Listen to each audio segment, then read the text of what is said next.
Insta, and all of the sites.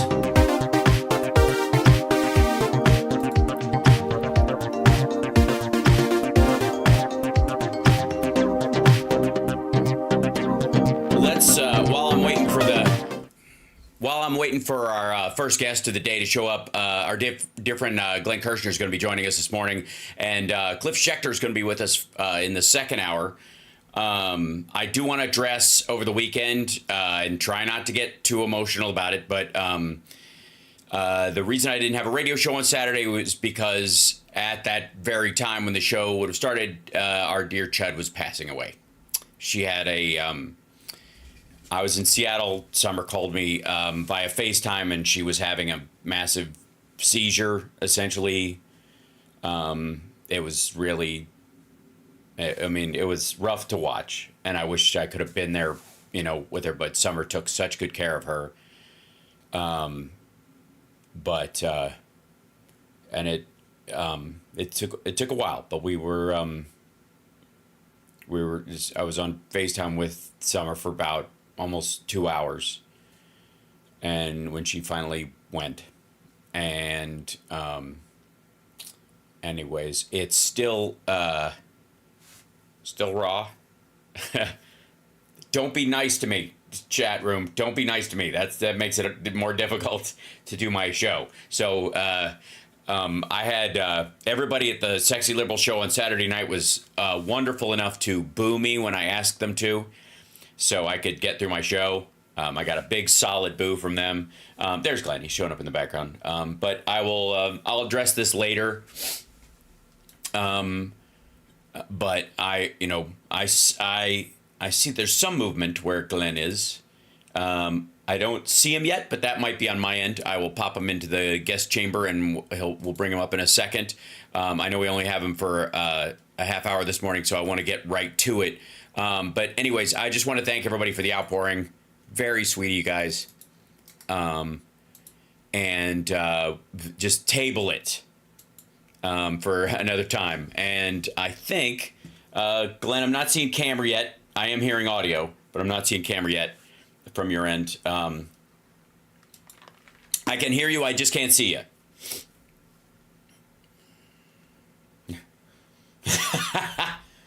Okay. Shh.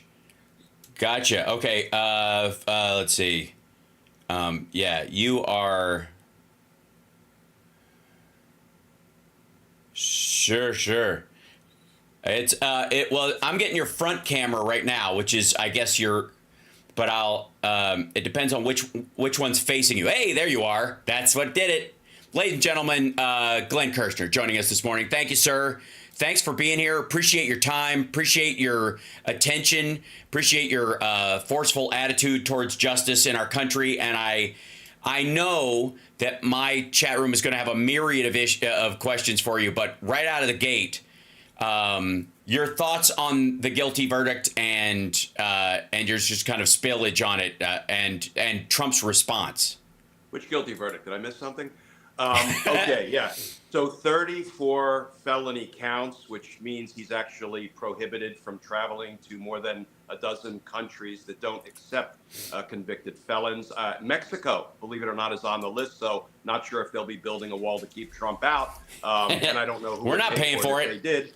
But listen, it was so important, Hal, and what I've been saying all along, we've talked about this, is Donald Trump is forever sort of litigating his case in the court of public opinion, where there are no rules of procedure, no rules of evidence, and no rule of law. And unfortunately, pretty much everything he says is a lie, but the gullible seem to fall for it. So they may have believed he had some viable defense to some of these charges. What I've been saying literally for years is, on the evidence in all four criminal prosecutions, Donald Trump is done the minute these cases move from the court of public opinion into a court of law. And, this may be a cheap joke, but that jury convicted him in a New York minute based on the evidence, because it was overwhelming, and there is zero chance he will win any relief on appeal. So this is number one. of hopefully the coming 4 criminal convictions. The only thing standing in the way of more Yeah. criminal convictions for Donald Trump is if he gets reelected, turns us into a dictatorship, and kills all of the other cases against him. So, this is accountability now in the making, and we're going to see it over and over and over again.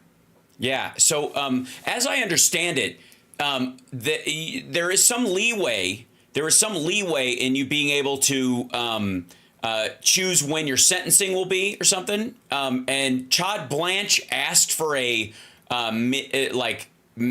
second or third week of July. So, timetable for this, which I don't know if that was intentional to line it up with the Republican National Convention or his just blindness about it, or if him hoping he would get one right before or right after so they could use it for fodder. What do you think? Whoops.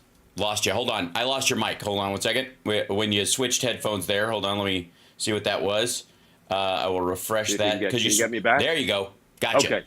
So here's the thing. Different jurisdictions handle sentencing differently. In New York, I am told from my friends who practice in the courts up there. I practiced in the courts of the District of Columbia when I was a career prosecutor. Right. They can hold sentencing as quickly as 1 week after the jury verdict comes down, or they can push it out several weeks. But here's what I'll tell you. It's not at all unusual. Indeed, it is the norm in most jurisdictions to set sentencing out about 4 to 6 weeks from the time the jury returns its verdict. Why is that? Because they put together what's called a pre-sentence report, which really does a deep dive into the background of the offender. They go into his job history, education, his family, his work history, his criminal history, because generally a judge doesn't know anything about a defendant over whose case that judge presides. So the judge needs all of that to come up with an appropriate sentence. Of course, with Donald Trump, we know all of that. But the good news is they're going to follow the normal procedure. He met with a probation officer. They're going to put a pre-sentence report together. And both parties, both the defense and the prosecutors, will file what's called a memorandum in aid of sentencing, staking out their requests. So actually, July 11th, even though it's 4 days before the Republican convention, I think was an appropriate date. And I don't think it was set to coincide or conflict with that. Although, Hal, I have to tell you, what I would love to see is on July 14th, after Donald Trump has been sentenced, I'd love to see him give his acceptance speech from the visitors' room at Rikers through the glass on the phone, saying, "I accept." Wait, hey, Warden, give me a minute here. I'm accepting a nomination. I hereby accept. I would love to see that. Yeah, him rubbing his nipples on the glass, like make me feel good. Or my favorite thing is that I think his nomination speech should be preceded by, "You are now receiving a call from the New York Correctional Facility." This call may be recorded. Be monitored. Right, exactly. So, but I will say, there's, we say that, yes, this judge clearly knows. I guess you have a defendant that's relatively famous, say the Gaudis of the world or Robert Durst or somebody like that. But there's also, you might think because of the public facing image. But there's a lot this judge could find out about this fucker that, quite frankly, is phony. And that he's been presenting this for a long time in the same way that when we looked into his financials, he had this big veneer of being a master businessman and knowing what to do and being great at making deals and all this. And the truth is, he's got multiple bankruptcies that we know of, but he's got 1,500 LLCs that he's shuffling money around for God knows what. Some of them just for bank accounts, and the silent partner on them is God knows where. Wouldn't a judge take that into account when he's talking about this guy? Like, look, there might be an underlying criminality here that the citizens of New York need to be protected from, I guess. With respect to prior criminality, there are a couple of things judges will take into account. Obviously, prior convictions. They can also look at somebody's arrest record, for example, even if the case did not result in a conviction, but that is of relatively minimal value. What it does is it gives the judge some information about somebody's rehabilitative potential. How much trouble have they been in? But here is what Judge Merchan absolutely will take into account. The fact that he was held in criminal contempt beyond a reasonable doubt 10 times by Judge Merchan during the pendency of this trial. That's 10 offenses right there. He will take into account that he is pending felony trial in 3 other cases in other jurisdictions. And here's the other thing I hope Judge Merchan takes into account. Donald Trump is a danger to the community. Look at what he has inspired his supporters to do. Not only threaten judges and their family members and their staff, prosecutors and their staff, witnesses and their families, but now we have Trump supporters who have been inspired and encouraged, I would go so far as to say incited, to doxing jurors. That is supremely dangerous and so corrosive to our criminal justice system. Judge Merchan can, and I believe will, take all of that into consideration. Donald Trump deserves a period of incarceration for the 34 felony convictions that he just received. And I happen to believe, I know there are lots of different opinions on this, that Judge Merchan will impose a period of incarceration. I think the biggest open question in my mind is, will he stay the commencement of that period incarceration during the appeal? I hope not, and he has no reason to. And if he doesn't, Donald Trump will run to the appellate court and ask the appellate court to stay the commencement of his confinement. Those, I think, are open questions in my mind. Yeah, I don't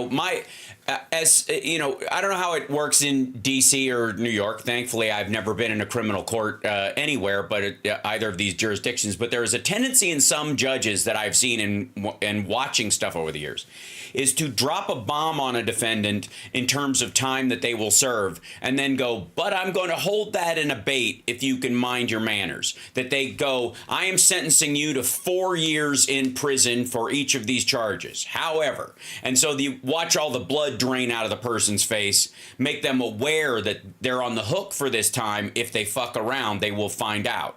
Right? You'd think there's a chance that he'll pull one of these with Trump, and and whether it would work because of Trump's ignorance or bravado, but that that moment will come where he'll go, I'm actually going to do this, but I'm going to hold that sentence in abate, or I will delay it until the appellate, because you're a candidate running for president. I'm loath to put someone in jail who is running for president, and but on November 5th, report to Rikers, whatever. Yeah, that's what's called a split sentence, and we see that pretty frequently. What a judge will do is say, just as I will impose 4 years, but I will suspend all but 30 days, 6 months, 1 year, or I will suspend it entirely. And what that does is it keeps the sentence hanging over somebody's head to try to bring them into compliance with the law, keep them on their P's and Q's. Here is my concern.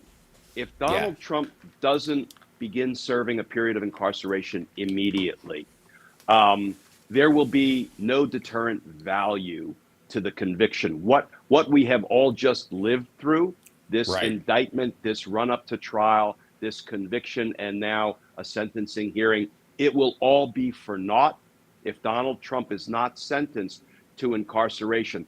Even worse than incarceration, even worse than a sentence to no incarceration or a suspended sentence, which is what we were just discussing, would be sentencing him to home confinement, because that would mean you were sentencing him to binge watch Netflix and order DoorDash, which frankly would be a vacation for Donald Trump, given what he looks forward doing. to it.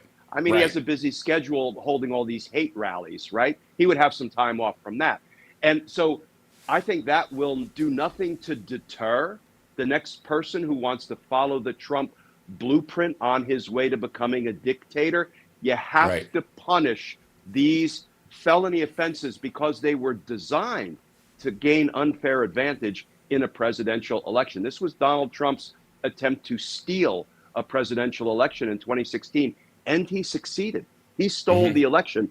When you take the fact that he successfully buried this deeply damaging information from the American voters, robbing us of the full value of our vote, and he did it on the heels of the release of the Access Hollywood tape. But when you couple it, Hal, with, hey, Russia if you're listening, do me a solid, help me out. And then Jim Comey making the horrific decision of basically telling everybody, don't vote for Hillary because she's crazy reckless with her emails. Donald Trump stole the 2016 presidential election, and this is one piece of the puzzle that let him do that. Right. I am of agreements with him when he says this is all about election interference. This case is all about election interference because that's exactly what he's on trial for. And I would love to get your opinion on this because I've made the analogy. Because people are saying they took a misdemeanor and they blew it up in the state of New York and they have no right because this is a federal case and they passed on it. And I make the analogy that let's say a person murders someone in Virginia and they drive the body to New York and they chop it up in Hell's Kitchen and they distribute the body on playgrounds. They leave a foot here and a hand here in a classic Law and Order type of episode. New York can charge them for a desecration of a corpse, illegal transportation of a body, littering. I don't know what the fuck the charges would be for disseminating a corpse around the city. And you can presume they murdered this person in the process of it, but a jury wouldn't have to decide whether they murdered this person or bought the body off of the dark web or found it. It doesn't matter. They're still guilty of chopping up a body in New York City and disseminating it around the city. That's the law. And so maybe you can't get them on murder in New York, but you don't have to wait for the feds to charge them with murdering someone and crossing state lines, or Virginia to say they have enough evidence to charge them with more murder, to charge them with chopping up the body and disseminating it around the city. You have the evidence of that in the furtherance of a crime. And the jurors would not have to make a decision whether you had killed this person in the first place or found it or any of that other shit. All they have to do is go, you did this in the furtherance of a crime, and that would satisfy an upgrade, I guess, of the charges in the city, as opposed to just, I moved a body that was in my garbage from one barrel to the other without looking, which is not the same kind of a crime as this intentional distribution. So his crime in New York, that's the case I was making as to why they can upgrade this to a felony and why the jury didn't have to decide which crime he was particularly hiding. Yeah. There are lots of examples in the law where jurors have to find the elements of a particular crime, but the underlying motivation, for example, regarding the particular crime, that's not an element of the crime that they all have to agree unanimously on beyond a reasonable doubt. So that's why, the people who say, oh my God, this was not a unanimous verdict. Of course, it was a unanimous verdict, but it mattered if he was falsifying business records to, for example, just pay a little bit less in taxes. That might be a misdemeanor crime. If he was falsifying business records to try to violate New York State election laws or federal campaign finance laws, that's more serious. And that may warrant bumping it up to a felony. Another example that I give, which is not an exact parallel, but I think it's easier to grab hold of because of the nature of the crime. It's a more relatable crime. Burglary. Okay. You and I decide we're going to burgle Fugelsang's house because he's got a lot of good, expensive stuff in there. Right.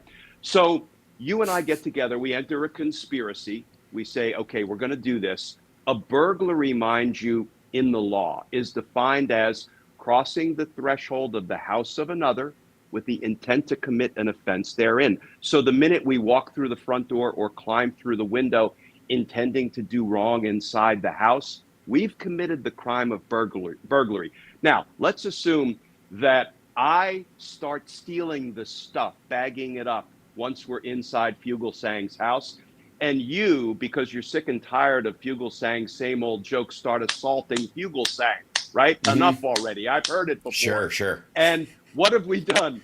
We have, Fugelsang's hilarious, by the way, as are you. Yes. So we've committed different crimes inside, and we may have gone in intending to commit different crimes inside, but we both committed the crime of burglary, and the jury doesn't have to agree unanimously on what we were going to do once we were inside. It's a loose parallel that highlights the point that there are all sorts of laws that allow jurors to sort of pick and choose from column A, column B, and column C, as long as they find the elements of the crime itself. And that's sort of what happened up in New York. Right. Yeah, because you ultimately cannot read a person's mind. And so a jury is, in that responsibility, like you can't set them up for an impossible failure where, there is reasonable doubt of assessing anyone's actual internal thoughts because we don't have a thought ray. That would be the equivalent. That would knock out all motive-based crime expression. And it's why it's why I believe in hate crime laws, for example, because whereas you cannot try someone for necessarily hate speech, you can look back on what they said and draw inference logically. You don't have to become a naive idiot from scratch every time someone enters a court of law, that if they beat up this person because of their color, their race, and their sexual orientation or their trans status or any of that stuff, if they've made threats around that previous to it, you can go, A, this was the motive, and B, they stand to be a greater danger to the community because they are abstract in their violence. They want to carry it out on this group of people as opposed to having a beef one-on-one with one person, right? So Trump's... Yeah. And the hate crime thing is interesting from a career prosecutor's perspective because, prosecutors' offices are often criticized as not bringing enough hate crime charges. We might bring an assault charge, but one of the challenges for prosecutors is, okay, if I have a really strong case of an assault, but it's less strong on the motive being hate, being inspired by, as you say, race, gender, origin, national, a religion, then I don't want to play against myself as a prosecutor, and I want to win some justice for the victim, and I want to go with the sure thing. But you're right, we also need to deter hate-based crime. So what do? Do you up the burden of proof a little bit by adding an extra element to the crime, thereby reducing the chance that you're going to convict the perpetrator? Right. Or because sometimes you go with the assault charge, Hal, and you save the hate piece for an aggravating circumstance come time of sentencing. Right. Yeah. So lot of different schools of thought there. Which I would go to that Trump's attitude towards our judicial system is his own version of a hate crime, that he has decided that to be bigoted towards our legal system because of how it affects him. Because all of a sudden he has no control over it. He is downstream from the effects of his own actions, and therefore he has a generalized bigotry towards the system itself now that is, by the way, like most bigotry, completely unearned and fabricated based on your own preference of how you believe you should be superior in this situation. He believes in the judicial superiority of someone like himself. And hang on, because I'm writing that down, that it's a hate crime against democracy, because I'll be stealing that from you later, Hal. I may or may not give you attribution. We'll see. It's exactly what it is. I mean, I think he believes that it shouldn't apply to him, and the minute it does, he now views it as an other. He is xenophobic towards a system that he believed was on his side magically for a long time, simply because in New York, if they pulled the thread that would unravel the New York real estate muck that is mixed up with Russian and Chinese and mob money and all this shit, they just left it alone for a long time, and he benefited from that. He got away with a lot of shit because nobody wanted to go dig around there for the bones they would find. Not even his, just in general.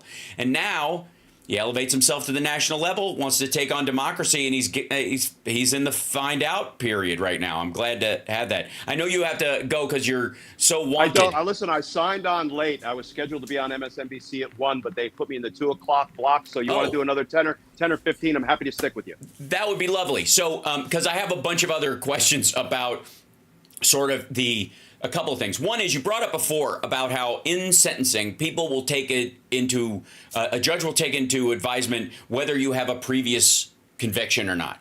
And whereas I personally believe he probably won't serve time for this one because of the tenuous nature of the belief about whether the law was applied equally, blah, blah, blah, and the judge will be a little reticent to be the first one to do it. Whether that happens or not, do you believe that this conviction will affect his sentencing in the documents case and the Jan 6 case and the Georgia case? And is there a difference between Georgia as a state case and how they'll take it into advisement, and the federal case where they'll take it into advisement? Yeah, great question. They will generally take into account if an offender has a prior conviction. Here's a little bit of a twist, though. sometimes the judges will say, okay, you were just convicted by a jury in this case. I see you have a prior conviction, but it is for conduct that predates your conduct in this case, because these crimes go back to 2016, 2017. So judges may give it a sort of reduced value in the sentencing score in their minds, but they can certainly take prior convictions from other jurisdictions or their own jurisdiction into account. And most states have sentencing guidelines where you plug prior convictions into like a math equation, and it spits out, okay, this person's sentence gets upped by 6 months or 12 months as a result of these prior convictions. So, judges aren't stupid, but here's what they also do, Hal. They also protect the record on appeal.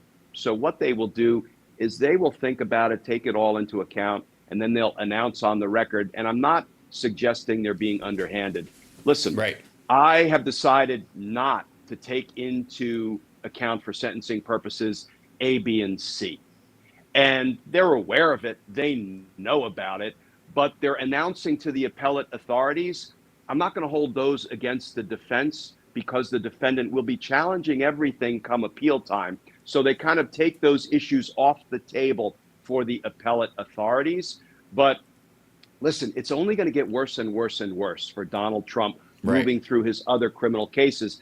The only fear and concern is if he gets elected, and I'm not a polls guy, but I'm heartened by the polls that are saying Republican and Trump supporters are now peeling away because he's a convicted felon. Even Fox is reporting that. So that's great.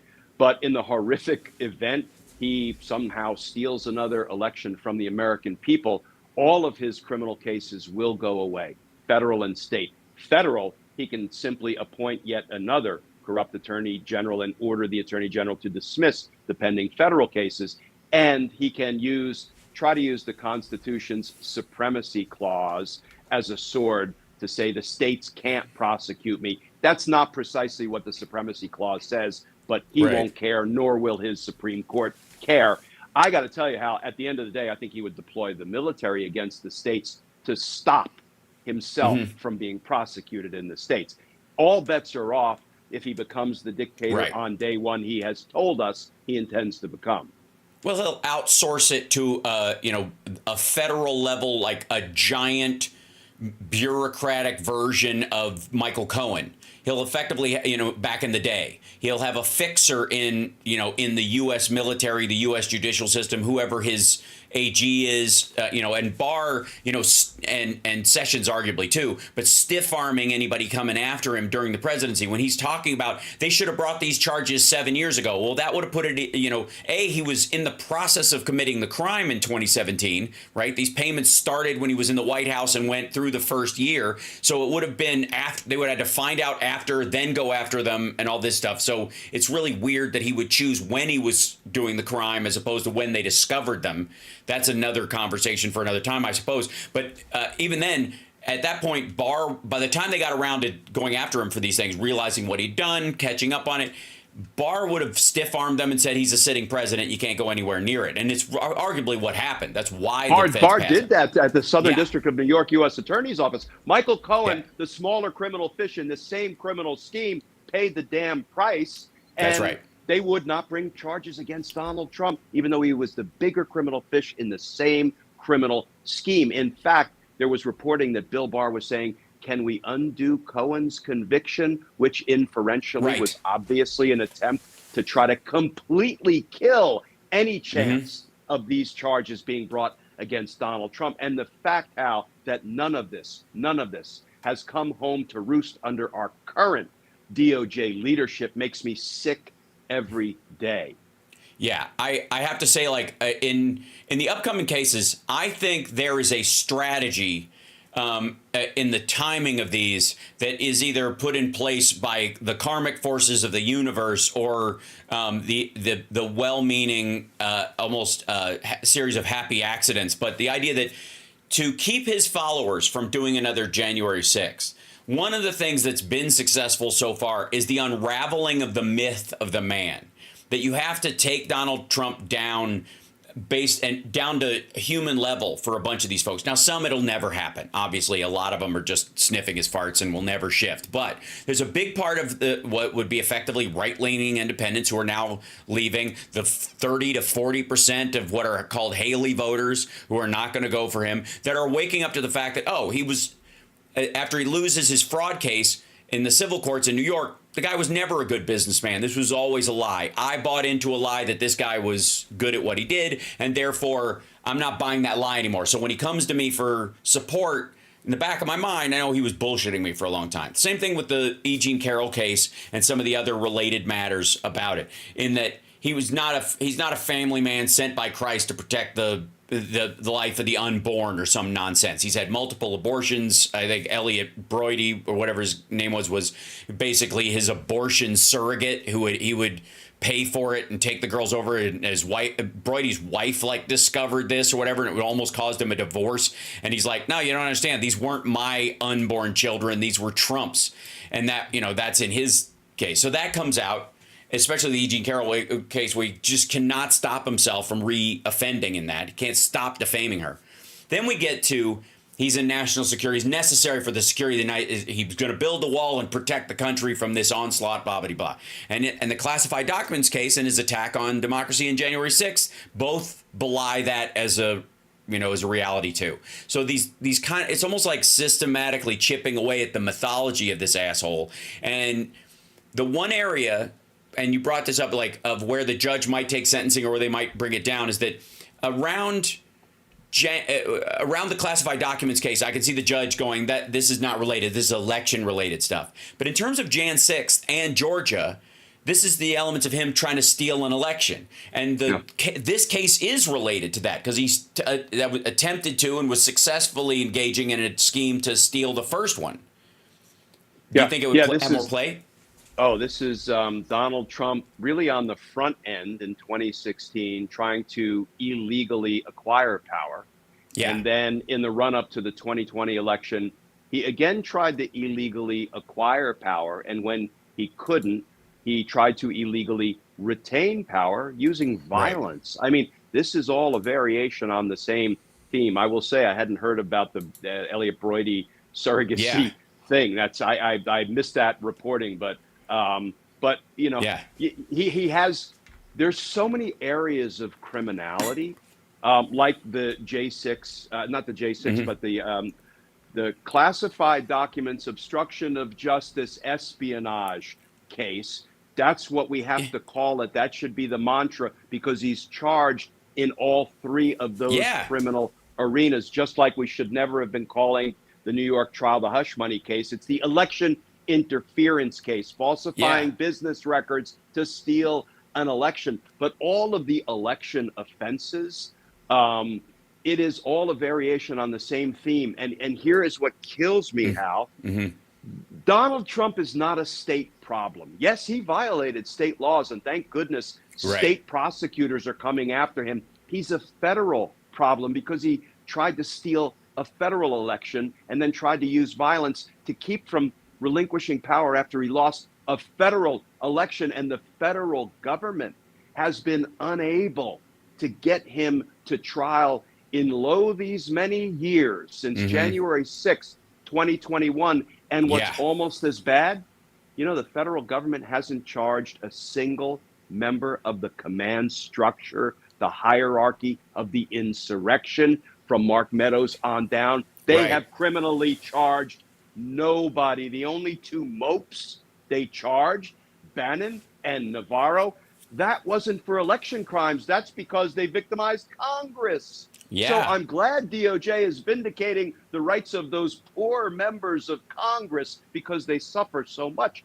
But how about vindicating the rights of we the people who had an election, attempted to be stolen from us? None of them have been charged. I don't want to keep railing against the Department of Justice because we just had a great victory for the rule of law in New York, and Donald Trump is charged federally. But, we can't seem to get a case to trial federally, and we haven't charged the suits of the insurrection. Only the boots who were responding to Donald Trump's unlawful command to attack the Capitol. That is a deep injustice at play every day in the U.S. that the suits of the insurrection are still going to dinner parties and hate rallies and fundraisers. Yeah, you've got, and do you think this is all predicated on the, however narrow, control that the Republicans have on the House of Representatives, and that the committees that they would put in place, like the Jan 6 committee, was shut down when we lost control of the House, and therefore they've been able to kind of run interference and slow the machinations of it, including, I would argue that Matt Gaetz's, dismissal of McCarthy was more about getting, trying to push the ethics committee's decision about him down the road than even his loyalty to Donald Trump. But certainly there was a secondary effect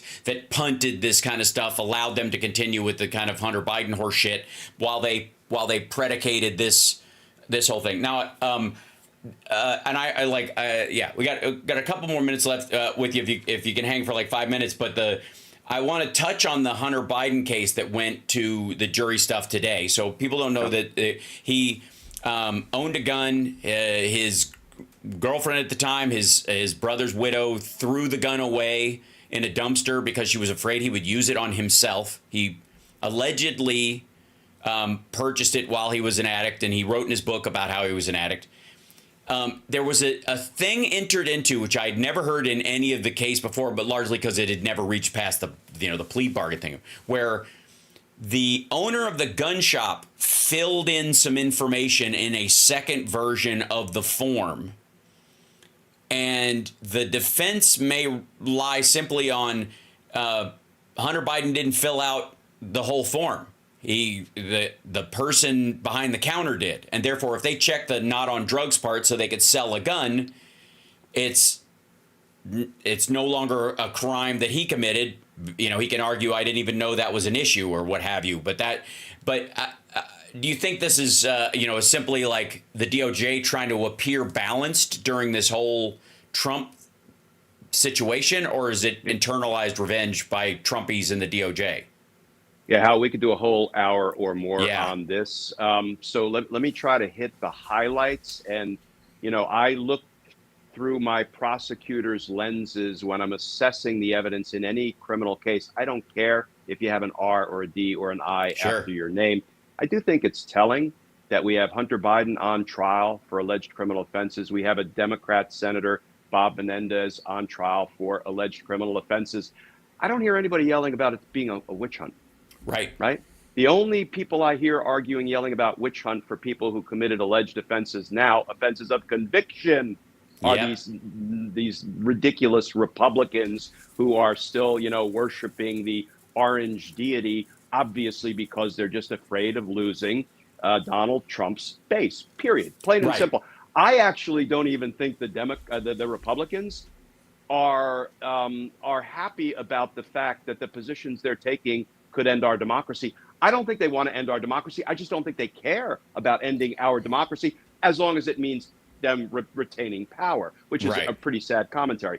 But anyway, I'm getting sidetracked. So here's the Hunter Biden thing. Let's go back a little bit.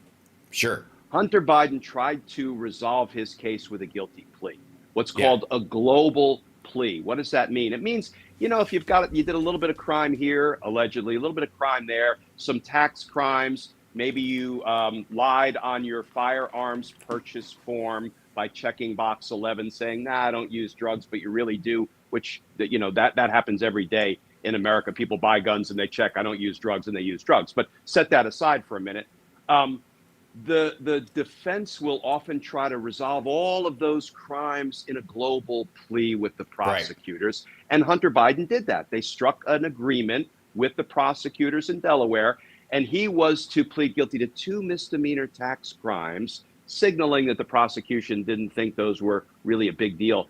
And they were going to just get rid of the gun charge. They were going to give him the benefit of what's called a diversion program. If you keep your nose clean, you'll never have to face these gun charges. And the prosecutors thought that was an appropriate resolution of all of Hunter Biden's crimes, 2 misdemeanor guilty pleas for tax crimes. Okay. That broke down. Now, sometimes plea agreements break down in court. I've had it happen. Usually you take a step back, you retool, you address the deficiencies the judge may have perceived in the original agreement. You go back in an hour or in a day or in a week, you clean it up, and the plea goes through. That didn't happen here for whatever reason.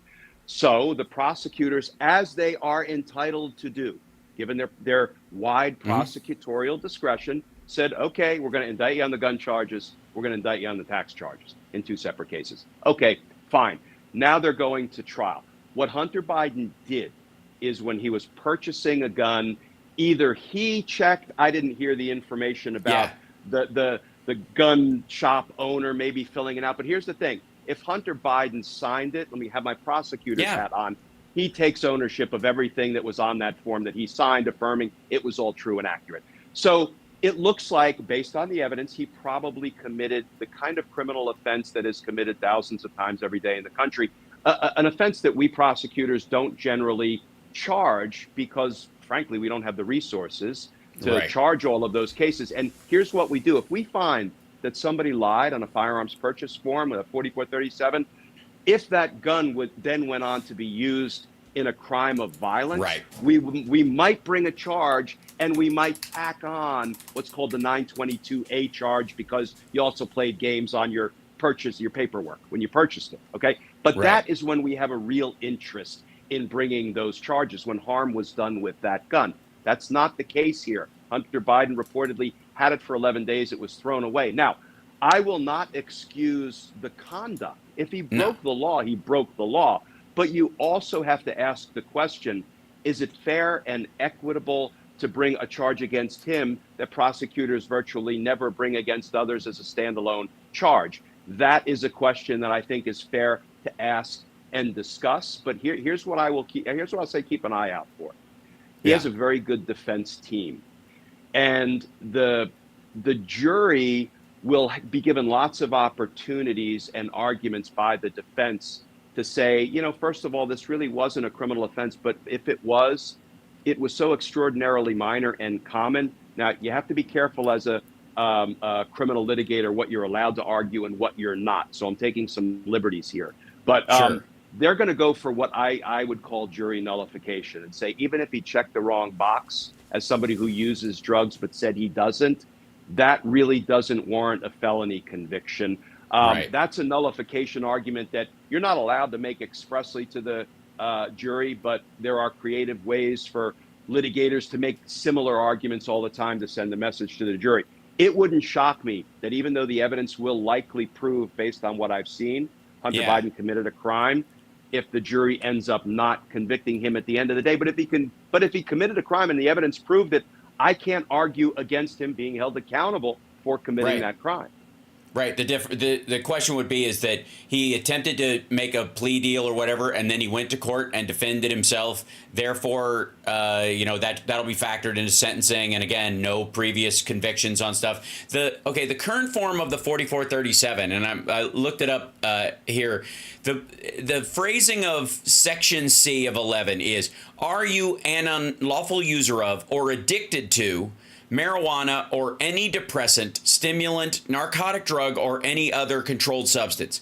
That would mean that any alcoholic could never buy a gun, even if they've been sober technically because of the definition is once an addict, always an addict. That, you know what I mean? Like in that form of it. How do you, I don't think alcohol. I know alcohol obviously is not a controlled substance. It's not a narcotic. But it says any depressant. You can say it's a depressant. I don't think the law. You'd make a good lawyer. You'd make a good defense attorney. I don't know about prosecutor, but here's the thing. No, Hal, that's a great point. But I have a feeling, and I don't know because I was into trying murder cases and RICO cases and all. We never just tried a standalone gun case because you checked box 11 or you didn't check box 11. I have a feeling there's case law out there where this has been tried because what you just came up with is a brilliant defense, but probably not a winning defense. And I'll bet there's case law that says alcohol is not intended to be included in question 11. I have a feeling that's been litigated because of the point you just made. Well, what I would call up is the term addicted to, because it's not necessarily because again we're talking about crack here, but the once an addict always an addict is an idea that's been around in all 12-step programs in all rehab. So if you come out of rehab and you look at that thing and you're like, I've been clean for 10 years, but if you ask my sponsor or you ask the rehab facility I went to 10 years on, am I still an addict? Am I still addicted to this substance? Whether I have used it for a decade or not, they will say yes. Yeah. That's the thing. But that would be a question up to the jury as guided by the instructions of law that the judge would give him. But look, I'm sure Hunter Biden's lawyers will be trying this case one day at a time, and they're going to be coming up with every possible defense angle. And, you know, they may very well, you know, I'm not a betting man, Hal. $1 is my betting limit, right? I'm a cheapskate. I would, if I had to place my $1 bet, I would place it on not guilty, not because the evidence necessarily won't prove guilt beyond a reasonable doubt, but it's a really strong defense team. That is a relatively minor offense that we rarely bring in a standalone setting where there aren't other crimes attached to it. And let's see what the jury does with it. Yeah, I'm fascinated. I appreciate you being on with me, brother, and sticking around a little bit extra. It's always great to get your take on these kind of things because I'm always, I wouldn't call myself quite the layman because I've done far more reading on the subjects of these things, but I'm not also a do your own research kind of fellow. I do defer to experts in this area as best I can and hope that at least my analogies stand up and hold water to some degree. And so I appreciate you helping me out on that today.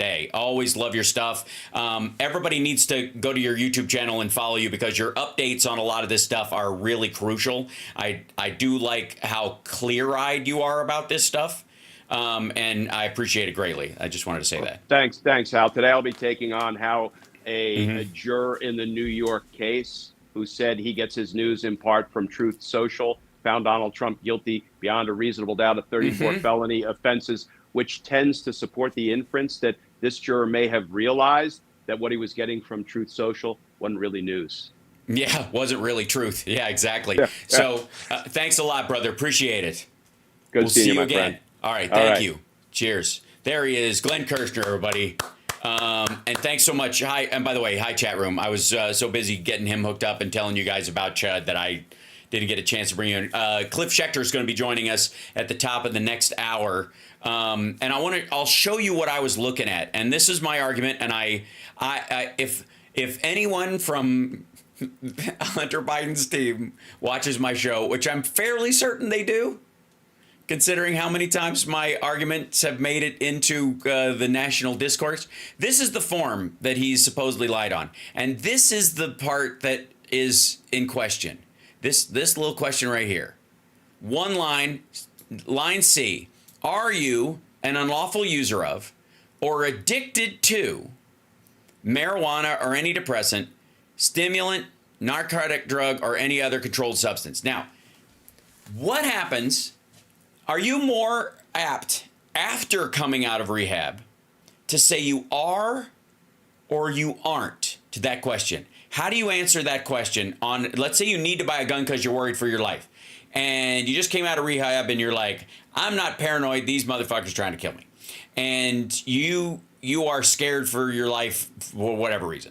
And you decide you need to buy a gun and you go there and you go, they're like, hey, you have to fill this out. And you get to line C and you talk to the guy on the counter and you go, this says addicted to, and they mean like previously. Okay, so I just came out of rehab and they said I'm always going to be.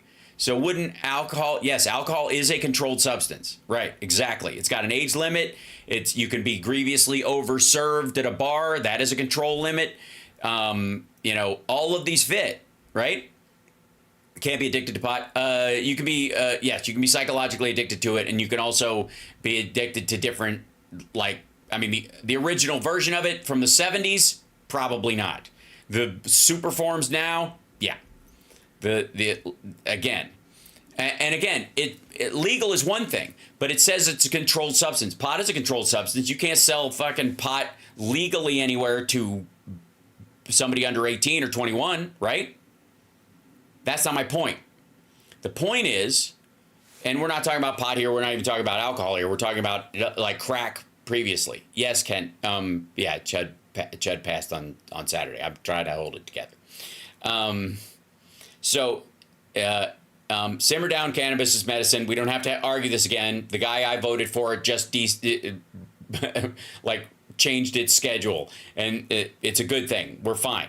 And listen, the point I'm trying to make, yes, it's still drug. It's a controlled substance. There's a lot of controlled substances out there, and this one says all of those things, right?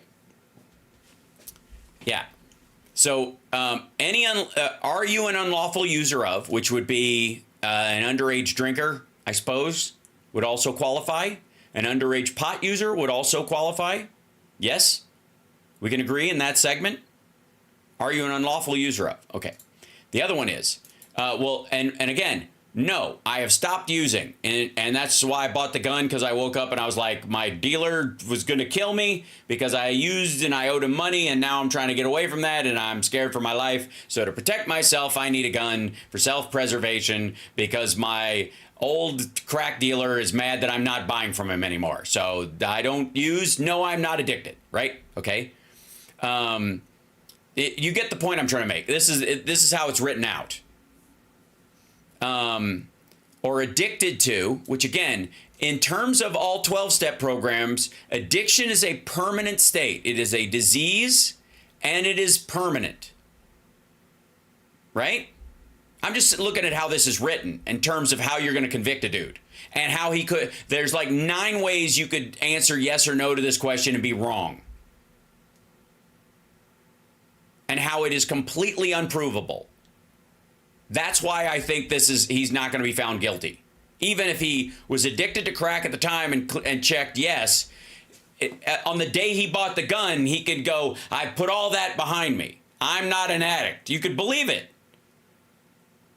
You didn't have to have a fucking doctor's note. It's asking your opinion.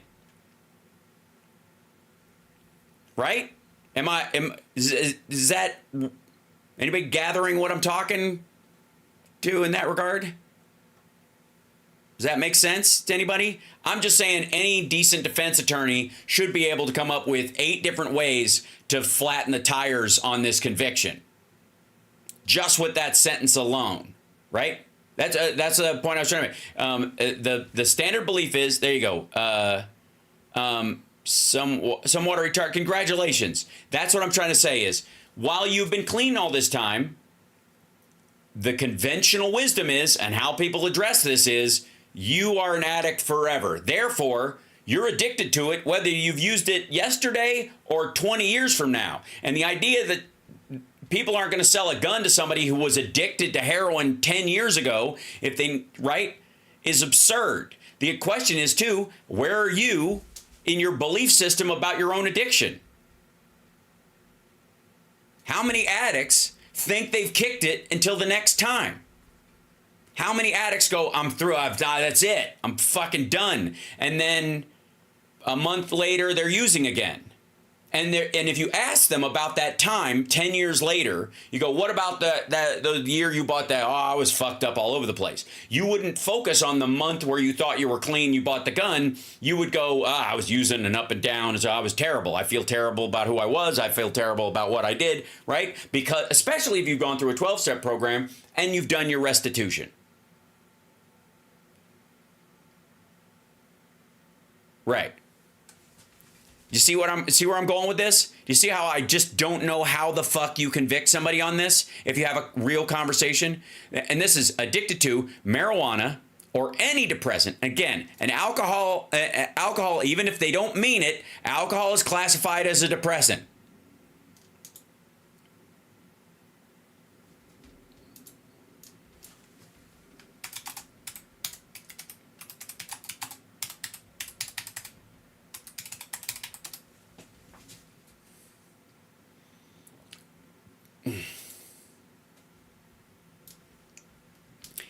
Is alcohol a depressant? Many people use alcohol to enhance their mood, but alcohol is actually a depressant that can negatively affect one's mental and physical health. Drinking promotes central nervous system. Alcohol can depress the central nervous system so much that it results in impairments such as slurred speech, unsteady movement, disturbed perceptions, and an inability to react quickly. unless you're Dr. Johnny Fever, of course. Alcohol encompasses both stimulating and sedating effects, although clinically categorized as a depressant.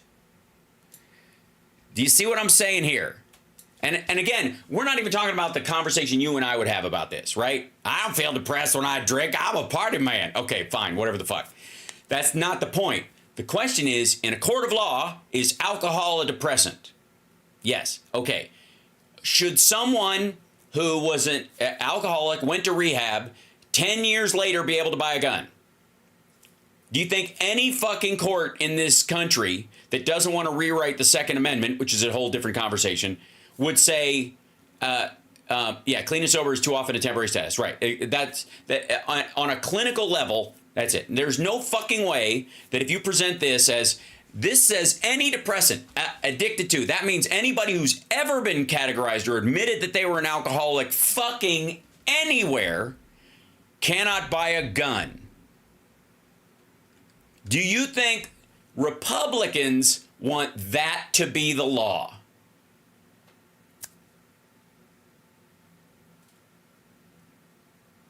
Yeah? See where I'm going here? I'm just saying I could win this fucking case standing on my head. Right? That's not that difficult. Any depressant, fucking cough syrup, whiskey sours, fucking, I don't know, fuzzy navels, a gin fizz to make your shit, a 6-pack at the end of the day after you're done with work, right? You realize one day you've done too much, your wife, your family, your friends, your husband, whoever tells you to fucking clean your shit up, and you go to rehab or you go to AA and you finally get your life together, God bless you, and you kick it, you don't do it anymore. And you've been forever. It's been 30 fucking years. And you come in one day to buy a gun and you see that written on the form. Do you check yes or no on there?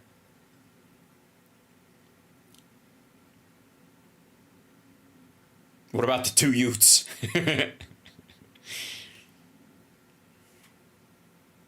Right?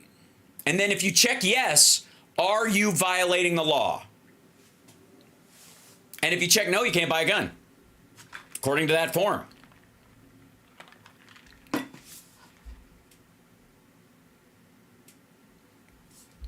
Fuck, you can't check both. Yes, I'm an addict, but no, I don't use. How long? However long. I don't know. And we got, there's Cliff waiting in the wings. I just see him there. Let's see, I don't know that I hear him. Hold on, I will in a second. Cliff, can you hear me? I can indeed. Hold on one second. I'll bring you in and give me just 1 second. Okay. Cliff is waiting in the wings, as you do. He is the wind beneath our wings. There, I said it, and I feel better for having said it. Let's go back to here, and we're going to do this thing, and plug him in. And, okay. And then I got to turn off this, and then I got to put Cliff's graphic in that I went to all that trouble to make because he's worth it. And let's see, transitioning, ladies and gentlemen, bringing the show, Cliff Schechter. There he is. Hey. Okay, wait a minute. Hold on. I bet I look a lot cooler in your graphic than I do in real life. You do, actually. It's kind of amazing. Although I will say we still have that weird audio-video delay on that's unique to the Cliff Schechter experience. But it's okay. Yeah, but it messes with the joke flow. So I'm gonna have to wait. say It's stuff tightening and up. Pause. Hold on, it tightened up on its own. Yes. Yeah, it's minuscule at this point, so we're good. All right. Yeah, it's not. We were desperately in immediate visual recognition, and yet Chris Matthews audio world. Which is a horrible place to be. By the way, thanks for being here. Appreciate it. I have not had a chance to speak with you since the in the post-conviction glow. Any rags, any bones, any rags today? I mean, I just rewatched that little clip. I think it was Ari Melber on MSNBC, which I Oh my don't God. normally watch the cable shows because I don't like them. I like shows like Hal Sparks, for example, better. Mega Worldwide, Conquer the World, Thanos, whatever else it's called. And I really do. No. Wait, hold on. We do not speak his name in this household. You don't say his name. You want to know why? You don't. We don't. Thanos or Ari Melber? Thanos. I'll Okay. tell you. I'll tell you fucking why we don't. I'll tell you why. Oh, This shit. is why, my friend. Look what he did to you. I mean, I remember when he did that to you, you being Captain Yeah. America. Turn my Dude, hair I could brown. watch that. I could watch that last scene, Avengers Assemble for the rest of my life and get Oh psyched my up every time to want to go fucking fight with God. Donald Trump. Or to I just have- be like, we're going to destroy you guys. Rhetorically, of course, because I'm a nonviolent man. Well, it's not self-defense is not violence. I will say that outright. Secondly, I have as an image my home screen on my iPad is the Captain America when he's standing up and everybody else has been wiped out before the reinforcements show, and he's pulled the thing down on his broken arm, which if you really look, Yep. his arm is fucking broken.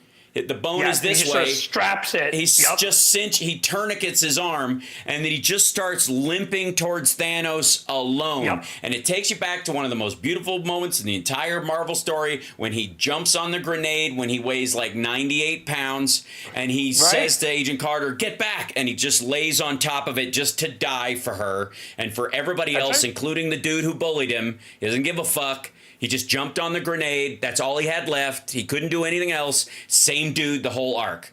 That's why he's my favorite character. Because He's mine there's too. no red in his ledger at all. So go ahead. No, nicely done. No red in his ledger. Going back to the to Scarlett Johansson on that one. That's right. With the red in her ledger, but I could geek out about this a lot. But for me, Totally. We'll I do love that in him. person one day. Not only because of we will, and we're going to take images here when you come to visit family in Cincinnati. We're going to go to all these like crazy locations here. Because Right. as you may know, at the top of my YouTube now, I put it up there, and I'm not sure how many people will get the reference, but because this was a radio town, like this was to radio what Hollywood was to movies, right? So they would Absolutely. call it, that's why WKRP was set in Cincinnati, and that's why Rosemary Clooney, because the Clooneys are from Northern Kentucky, came out of here, and the Clooneys built a name, and other people like that, they would move to Cincinnati. Well, the Warner Brothers Theater, or Warner Brothers Studio, radio studio, was right across the street from our art museum. And our art Right. museum has this big, gorgeous facade. And when they were trying to figure out what to use for the Super Friends headquarters, which I watched when I was a little kid, they saw that facade. So if you've ever seen the Super Friends before and seen the Hall of Justice, I've actually got it up in the banner of my YouTube page. It's that. So we can geek out on that, even though that's even though that's DC love that. and we're talking Marvel, I don't care. It's the art museum facade. It looks exactly like it because it was what motivated. But in any case, I loved him because he was badass. He was never giving in. Nothing could stop him. And that scene you talked about, like, just was everything because he was like, yeah, my arm's broken. I'm fucked up. I don't give a shit. Come on, Thanos, bring it on. And but the one other thing is his kinds of movies. First of all, the kind of fighting, like the martial arts kind is I love so much more than like the I'm going to blow you up with a laser. Like I just think it's so much cooler. And on top of that, my favorite of any of them, The Winter Soldier, they based on those 70s paranoia movies about the government, which I loved. They even got Robert Redford to play a key role from 3 Days of the Condor, which was one of those Maine movies that they actually filmed in Peter Cooper Village in New York City, where I grew up. So when I was like a 3-year-old, my parents were like taking me to see Redford run through, and so there's my whole going way back connection. Yeah, it's awesome. If people haven't watched 3 Days of the Condor, it is it's one of the best fish out of water stories as far as like intel stuff goes on, and it doesn't create this like fabricated the calls coming from inside the house bullshit. It's not this whole like Mission Impossible. It was my boss the whole time that was the villain, not the bad guys I've been chasing. This fantasy that that they always use. It was literally like a cell found us because we were getting too close and they tried to kill us. That's that. And this poor guy based on like. Yeah. Go ahead. Sorry. This poor guy was caught up in this, and the opening scene where he just I don't no spoilers. Yeah, I know it's hard not to. But, yeah. But especially with how much I go after, I'll just say quickly, and I won't give away anything else to people for why, the New York Times, and how much I go after, like, sort of go after some of the Republicans and what they've done in terms of corrupting intel. Like that whole period of time, post-Kennedy assassinations, post-like Watergate, post like the church hearings, like so the 70s movies, like, where corporations and government and collusion between them and whatever, like Parallax View and that, and all those kinds of movies. I loved those movies. And the fact that they purposely chose as their motivation in The Winter Soldier, they were like, they wanted that kind of a movie. And it has that feel the whole time. And the then soundtrack is just Easter awesome. Egg. That like Winter Soldier scree noise that shows up that's not music is so well done. Yeah, it's it really so well is. done. And even the Easter egg of having Robert Redford there, it's just perfect. That's my favorite. I mean, there's a bunch of others I love, but that's my favorite of any of them. I love that movie. Yeah, my favorite thing about the Parallax View, for people that don't know, it's a play on like the Warren Commission looking past the lone gunman idea and that it might have been a setup and blah blah blah. It's great in terms of that kind of paranoid storyline that was very big at the time. Yep. My favorite part is when Redford is following. No, not Redford. Beatty. What's his name? Yeah, Warren Beatty is following this guy, and the guy gets on an airplane. So Warren Beatty follows him out to the airplane, because back then that's what you could do. Sits down in a chair, and the guy comes up and goes, "How far are you going?" And he goes, "Santa Fe," or some shit. And he goes, $75. And he just pulls out cash and pays for his plane ticket while his ass is in the seat. Yep. I mean, that good old days, I rewatched those movies. There's a whole, obviously, series. There's The French Connection. There's like others of that era that played into, those kinds of themes. And I watched, Marathon Man. Huge, like, playing into those themes. Is it safe? Is it safe? Yeah, we did one of my favorite things we did at Talk Soup was our Christmas episode. We did Marathon Elf. And the whole, like, I don't want to be an elf. I want to be a dentist. And the whole thing was like, next thing we cut to Santa's in a chair, and I'm like, Yukon Cornelius wants to know if it's safe. Is it safe? Yeah, right. And Santa's like, yes, it's safe. Is it safe? No, it's not safe. Whatever it is, and it's just me torturing Santa. And if you guys if you guys had saw the movie, you would very much understand the "is it safe" reference and why. To a dentist. After that, you might never go to a dentist for the rest of your life. That's right. Yeah. Let's start. Like, again, you and I have not had a chance to speak since the conviction.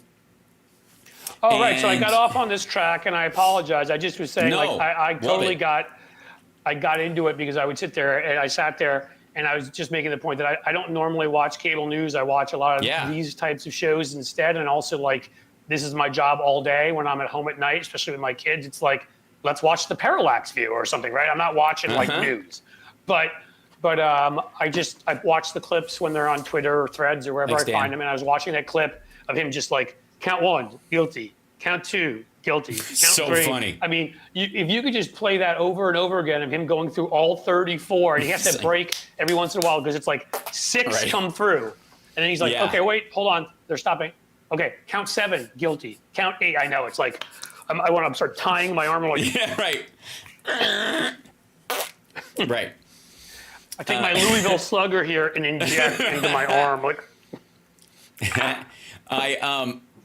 so I watched that. I just thought, I saw, I think Katie Fang announce it. She was like, they're coming through. Yep, guilty on all charges. Yep. Like, she just waited for it and then said it. But as it was coming through, and it was funny watching Rachel kind of like looking at Ari, trying to just stay in the concerned moment of the whole thing, knowing like about the 6th one, she was like, okay, asshole, it's going to be all of them. So we can move on. You can't start doing a conga line like they wanted to do. You have to sit there and at least pretend You can't just pick up the margaritas and start do. Yeah, right. Hey, you know, like. Absolutely. But you and I would do that, Hal. I just want to point out Absolutely. that I'm not professional enough like they are. I would get up and do that no matter what Right. show I was on. Really, almost anywhere I would do that. Yeah, they'd have to cut away from us just going. I mean, I would be the second person ever kicked out of a production of Beetlejuice, this time for a slightly different reason. Right, Because just I would be attacking doing yourself. the conga line. Oh, sorry. Right, exactly. I'd conga instead of reach around. So it'd be a little different. Yeah, But, you that's know. right. So obviously, the one thing I will say, the one almost real response that I have seen to any of this was Laura Loomer when she was posting as she was watching Trump speak the day after. And she's Yes. like, I don't know, maybe it's just me, but he looks really tired. Guys, I'm bawling right now. He looks really like she was the only one being, everybody else is like, they're trying to martyr him, but it only makes him stronger. And I'm like, nah, he looks kind of fucked up. I gotta say, Yeah. he's not taking this well at all. No. There was never any I'm like, reason look, he guys, would. I mean, if you want, you can, you know, if you want to have a pretend moment, you can bring Pill Pop and Ronnie Jackson back in and give him a fifth yeah. of whiskey, and then afterwards you can tell us how Donald Trump is strong as bull and is going to live till he's 275. But if you want to be in the moment of reality, this is a depressed old fat guy who's already in the beginning stages of heart disease just from looking at the charts. They show this publicly, who eats, you know, crispy KFC thighs for breakfast, and you know, and doesn't sleep, rage tweets all the time. So yeah, he's already in pretty bad shape, and then it must take him like an hour and a half to do that hair swirl with the, as I always get he's Penn not spending Jillette as much credit time for. as he did before. He's not spending as much That's time true. on it lately. He's doing the quick and dirty. He's just giving up on trying. It's quick and dirty. I always give Penn Jillette credit for you know, coming up with the term that I think is the best, which is he calls his hair piss cotton candy, and that's I think the best description I've ever heard of it. And he swirls it. And the point being, also I'm making jokes because I hate the man, and also because I think it's funny. But the truth of the matter is that no, a guy who is already in such bad shape physically and emotionally can only be in much worse shape after that. And then he has to be seeing, I don't care if they're trying to hide it from him, you know, like a child, and steal his phone when he's on one of his golden crappers and whatever. He has to be seeing the polling numbers, many of which I never believed to begin with, and I don't trust no matter what anyhow. But what you can sometimes trust is, even if you think they're off the direction they've moved in, and when you see, you know, 10% of Republicans and 49% of independents saying he should drop out right now afterwards, like if those numbers stay anywhere close to that, that's ball game. Like that's it. He's right? fucked. Like we're winning. If those numbers stay anything close to that, we'll win Ohio again. Like not to mention Florida, Texas, you know, I mean North Carolina, obviously, in addition to all the other swing states. So, there was a guy who apparently has called every election since Reagan, I guess. He's been around that long or whatever. And his quote this week was, "There's a lot that would have to go wrong for Biden to lose." And since on a world level, so much has gone wrong already, being Russia's invasion of Ukraine, the October 7th attack, and Israel's response, and the kind of murky politics of that, and that this guy means more than that. Like none of that is going to have. No, I know. He's like, that's just an appetizer. We would need an entree of. I mean, look. I also look at it as every single thing that could possibly go wrong did in 2016, and he still lost by 2 million votes and carried the electoral vote by that much, and that was everything. And I'm sorry, again, if I'm wrong, you guys can do whatever you want to me, but that doesn't happen 2 times in 3 elections, right? Where every single thing that can go against you, you even see little things like Peter Alexander this weekend filling in for Kristen Welker and actually being a real journalist and pinning Tom Cotton's bullshit to a wall and like questioning him. Again, I don't watch any of that stuff, but I sure as hell see the clips on Twitter. And he just, every time Cotton was lying, he'd hold him to it. He'd keep throwing stuff back at him. It was weird. He acted like a journalist. And Stephanopoulos is doing that on ABC now. So we do have media. Of course, Welker will be back, but now under a lot more pressure to not suck, as Peter Alexander was so good. And I just think even little things like that. Look, it's not perfect. Obviously, what happened on October 7th has split some of the coalition of the Democratic Party. I don't want to get into that. But I don't think in as serious a way as they think. And I think when you see the huge numbers, anecdotally, I know some of these people. Some of them are in my family. And also, when you look in polling numbers and you see, like, there's something about, and it hasn't fully gotten in there yet, there's something about voting for a felon who may actually be sitting in prison. I mean, they're doing the sentencing 4 days before the Republican National Convention. Remember how they dropped all that? That's going to be dominating the headlines when they're supposed to be having these glowing headlines, and you get so much free media. I know from having done this work in the past, going into your convention, they're going to be answering all these questions because he may have just been put in prison. Or he's got to report to prison right after. So he gets sentenced right before, and then he can give the speech, and then if he violates, and he will during the speech, he's going to have to surrender himself. Like, Jesus Christ! Like, we need a Law and Order moment where they put an ankle bracelet on him, and he's up on stage, and he tries to go beyond the perimeter, and a bunch of guys or maybe just from cops, come in and tackle him. You know what I mean? I mean, I'd like them to put a car on stage so they could tackle him over the hood of a car, because that's even better. But if they can't pull that off, just tackle him, get the arms behind the back and arrest him. I'm blitzing on his name. Remember, who's the guy who worked for his campaign that, was holed up in his house, and his wife was like, he's got a gun, and then he shows up and he's just in his shorts. That crazy social media one, the one that was down in Florida. I can picture him. The one that literally was like a guy a classic Trump hire, right? A guy that had a website or a website development company that literally was making websites about like mid-level homes that real estate brokers were selling or something, and sent a message to Trump like, I love you, you're awesome, you're perfect. And then was like the head of their whole social media and became a campaign manager for a while. Thank you. Was that who it was? Thank you. Yeah. No, Scavino was the online guy. It was Pascal. Brad Pascal. Yes, that's the one. That's the one. At some point we should do that. Tackled.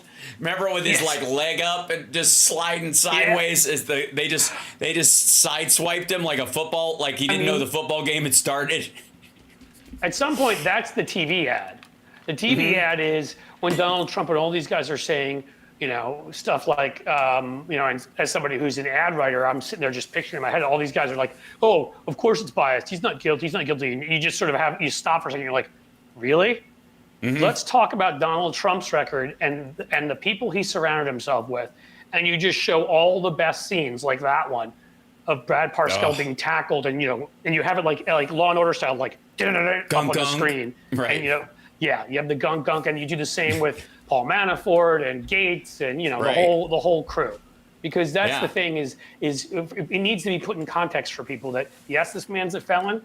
He also literally, of all the top positions occupied by humans, at least in the general sense, humans, at least 2/3 of them have now probably are felons, right? I mean, there was a time where felons couldn't get within a certain distance of the president. Secret Service wouldn't let them.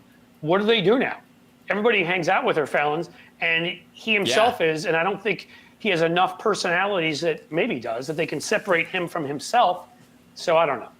Well, we're talking about the dude who had breakfast or brunch with Kanye West and Nick Fuentes.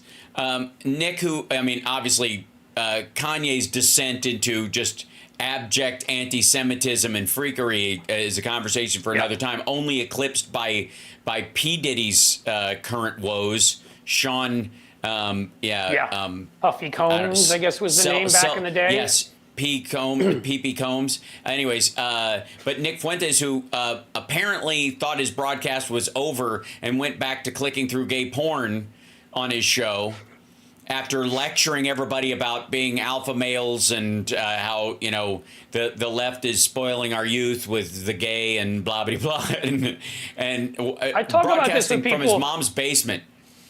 Yeah, why are these guys like?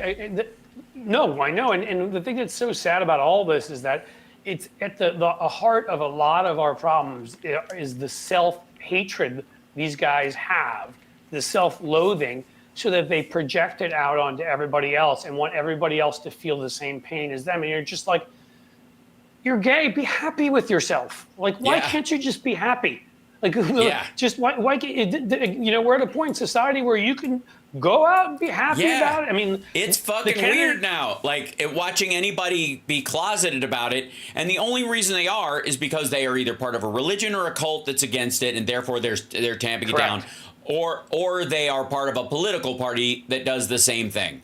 That's it. Right, like, because a classic example is, and it's getting lost in the weeds now, but I'm going to certainly make sure to be like talking about it constantly, which is, I mean, I'm sorry, because of the hypocrisy, not because of anything else, which is, this family values, family is important, garbage, crap, whatever, from Bernie Moreno, the billionaire dude or multimillionaire running against Sherrod Brown here, except for that 2007 profile on the gay dating site where he said he really liked the company of young men. Young being the thing, right? The but word. He's married, and of course, I'm sure he's been faithful to his wife, and I'm sure he's totally not gay at all, and that was a mistake, and somebody else put it up and come up with it, whatever. I mean, like, dude, just my penis was hacked.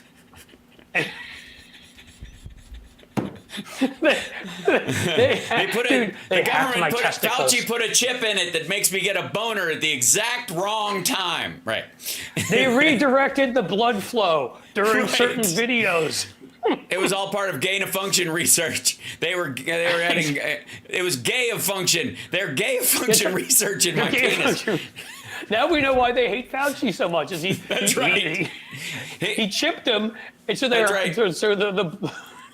the jab made my penis gay. All right, you didn't get the jab. Have I ever shown you this before, by the way? Which is, considering that we went to. By the way, that is not a sentence I want to hear right after the conversation. No, I promise you'll appreciate it. I was in. Have I shown you this?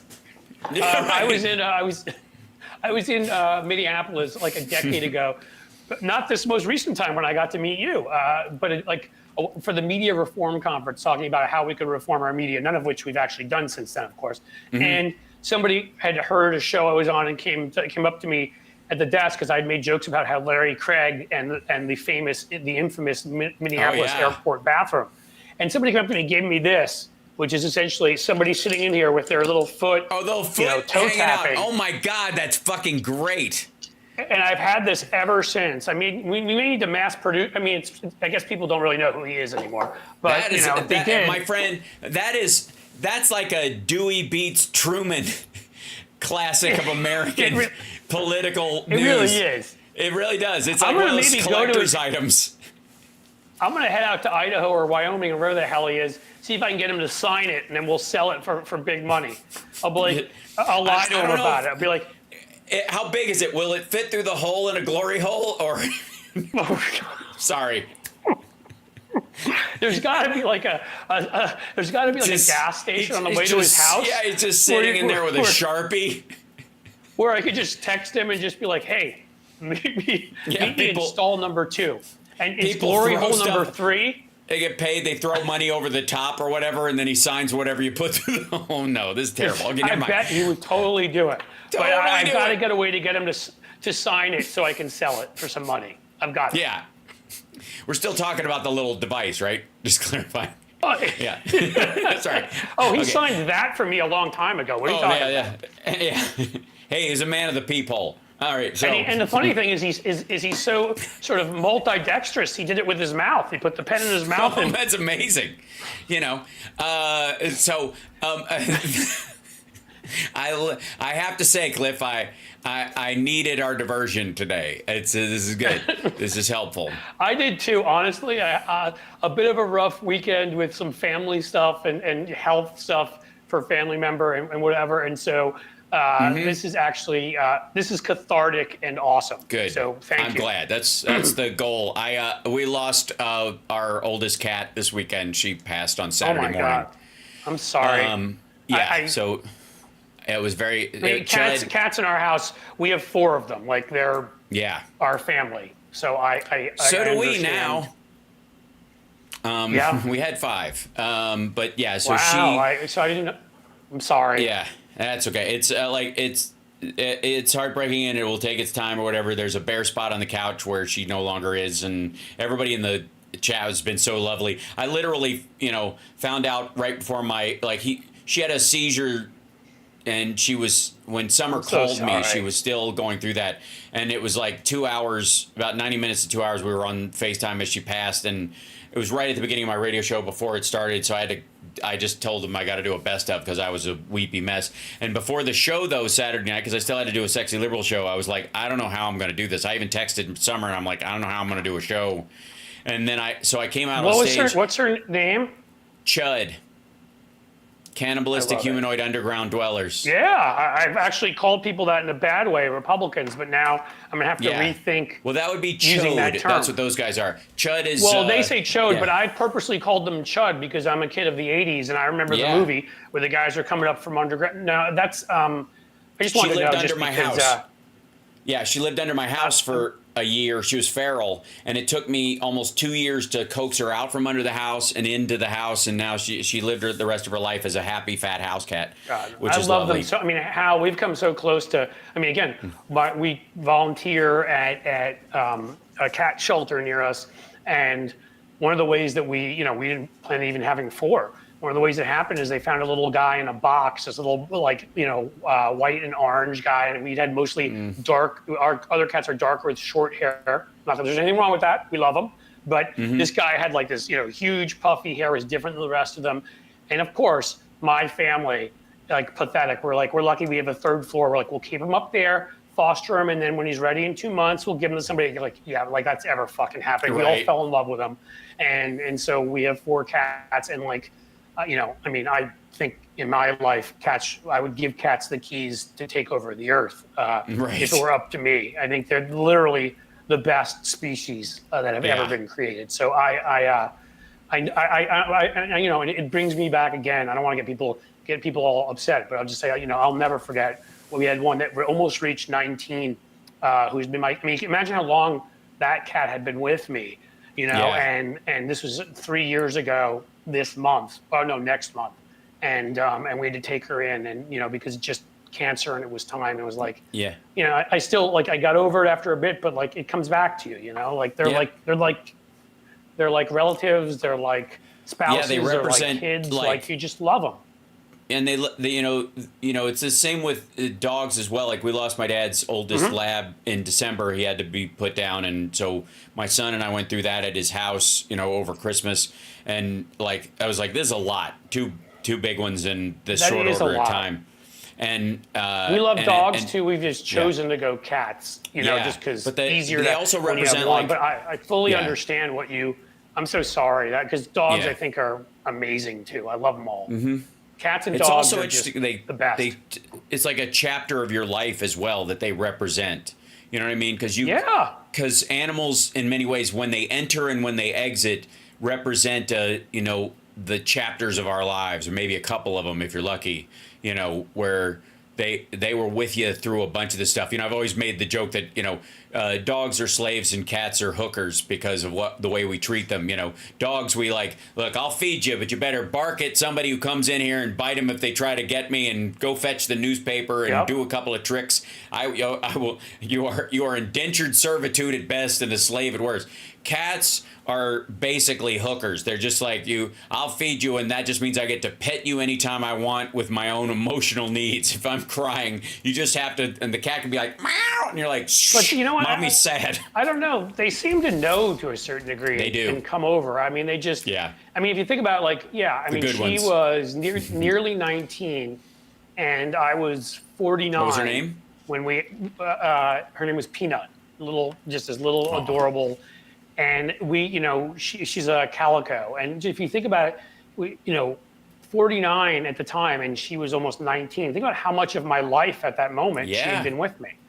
I mean, that's like 40% of my life I'd had this cat. Basically. Yeah. So, you're right. They go with you through phases.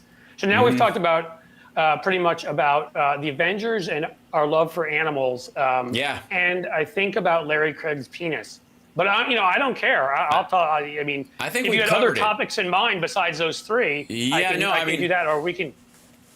My, I mean, we could talk about the idea that the Saudis and the Russians have played chicken and they've just decided to pull out, and oil prices are going down because they've announced that they can't hold on to their cuts anymore until in the fourth quarter. They're going to take them down close to or after the election so they can keep oil prices as high as possible until then, but they know they're going to cut them. So the price, the futures have gone down already. So the price is going to go down based on that, and they're screwed because they tried to affect this election, but they spent their wad too early. And how no matter what they did, Mike Johnson and MTG and that crowd tried to hamstring Ukraine, but they're coming back hard. But I think that, they're going to still do it is the problem, right? I mean, obviously, so in this one area, oil, they have failed. Yes. The fact that we, still, and again, this drives me absolutely nuts, allow places like Twitter and others to afford, unnamed accounts from foreign countries, the same First Amendment rights you or I have, and pretend that like what their speech is protected, which is entirely not in this country, and let them pump whatever garbage in. And you probably saw yesterday, because I know you're a fan of these far left nutbags like I am, that crazy ass site Gray Zone. They uncovered that, guess what? They'd accepted a big wad of Iranian cash and rubles from the Russians. Totally shocked by that, because nobody could see that coming except for everybody. Right. Well, it's like, it's like when you find out, like, you don't find out that, I used to be a big fan of Kucinich, and then you find out he's taking money from the Syrians, and that has more to do with his attitude towards programs, and he was just trying to, basically all of his supposedly democratic or left-leaning policies were his way of curtailing the argument, in his direction more than an actual belief system. So he's weaponizing shit I care about to make himself money on the back end, which is like finding out somebody supported like homeless shelters because it turns out they own the construction company that got the contracts to build the fucking things, and then they turned them into condos, and that's what that is. So yeah. No, go ahead. Oh, and then when it comes to Gray Zone and Jimmy Dore and all those guys, it's always so interesting that they're getting these like grants or huge puffs of and talk about like the free speech rights of Americans in these accounts. I am totally Joe from Ohio and love your show. You have great borscht Northwest here of is Ohio. $600 super chat from the heartland because Donald Trump USA, right? And you're like, fuck's sake. Like there is no, like you can bounce super chats through anywhere, and so that becomes a way of like audience capture on, especially on the shows where they look. Yeah. I read this huge, really important article, and the thing is, we have such bad memory, our media, and our political class, that we get past stuff. I should try to find it. And it was all about asking the question and it answered its own question. Of whether Ron Paul was their first attempt to see what they could do. And it showed how in 2008, when he was running in the Republican primary, like this guy, this quirky, weird, charismatic Event Horizon type guy who nobody wanted anything to do with, was the nut guy in the House, suddenly was on the stage with the major Republican contenders, because the Russians knew he was the only one who had, at that time, just to show how much the Republican Party has changed, who took this isolationist, anti-NATO, kinds of positions, and they used what was available at the time. Twitter was barely in existence, but they used Facebook, they used Google for email spamming. They sent out something like 200 million emails using bots on behalf of Ron Paul, and so they created so much traffic for him that suddenly it created the impression among journalists. Well, he must be popular. Look at these huge online numbers. And then he gets invited on shows and he's in the debates and they have themselves. So if you know this about them, it started then, what they've done since then, you've read about the many things they've done in Europe. You know that in this country at this point, they've completely conquered almost all of the right, with very few exceptions. But to think anybody who does not believe, as you said with Kucinich and Gray Zone and Dore and the rest of them, that they're not doing this exact stuff on the left, whether it's a couple members of Congress who are a little bit crazy on certain things, whether it's people in left-wing media. It's obvious. Like, if you know what patterns to look for, it's shocking to me and tells me that many people in the media who are supposed to be national security reporters are too scared to write the story or don't want to, because it's the most obvious damn thing in the world. Like, you can look and at the change in behavior of certain people, right? How their behavior changes, what they do, and it's just obvious. Yeah, you know, I mean, especially I don't know what else if to they say. flee the country and start doing their show from Brazil, and you're like, oh, who could that be? Yeah, I can't think of that guy. yeah, Well, I knew that guy way back when, and you know, he always was a dick, but he became their dick, and that's the difference. Is so obviously paid off, and I mean, I shouldn't say that allegedly, but you know, whatever it is, all I know is it's pretty interesting how Snowden ended up in Russia. I'll just say, and pretty interesting how once you go China over there and managed to catch the next flight to Moscow out of all the airports on Earth. Right. So exactly. And then once he went over there with them, you trace his behavior, or with Snowden. It's amazing how once he did all that stuff, just magically, his feelings about places like Russia and the Democratic Party and all sorts of things started to really change a lot. Really change. Instead of being a critic of both, which he was, magically it was all just about Democrats suddenly, and all just about, you know, I mean, it's almost like the Tucker production debacle that's going on right now. Like, he was always an asshole, but now he's their functional asshole. Exactly. Yeah, I have to say, like, going back, there was one thing that occurred where I remember having kind of like a, oh, fuck, this is going south, was when Twitter first started showing up, and they did this a little bit with like Facebook status updates, which is Twitter's a ripoff of one function. It was a website based on a single function of Facebook, status updates. That's what it was. They just want to borrow that little thing, and we're just going to make a website that's just that shit. And we're just going to make them shorter and quicker, and so people will do it. Yeah, bite size. And so what you saw increasingly on CNN was they would just take a sampling. If all you had to do was tag CNN in their shit, they would take a sampling of what was out there, and they'd go,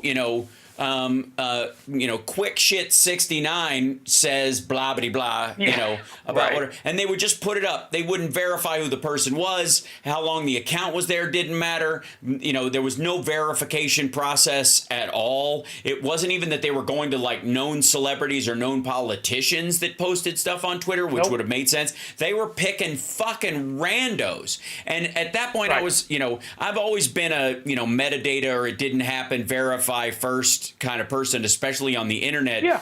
Because, I mean, but basically I was watching the catfishing of CNN in mass. Yeah. Well, and then, and you're right, that happened early, and then it started everywhere because they hacked into the easiest thing to hack into, which is the laziness, the fact that journalism isn't making the money it used to. They're not putting the money, or they're certainly not putting the money into it. So what's the easiest kind of reporting? Are you going to pay to send somebody out there and take time and effort and travel expenses, or can you just dump a couple of tweets up on your screen and make that your story? And that started happening on CNN, but it's also, as you know, it's everywhere. It's in publications. It's and they knew.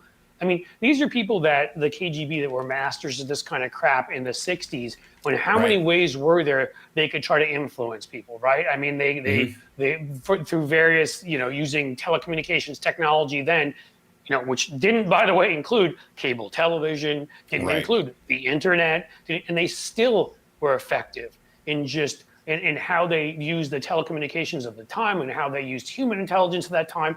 They're one of the most successful, and I mean evil, but successful forces of all time in pushing propaganda. Now you hand them these tools.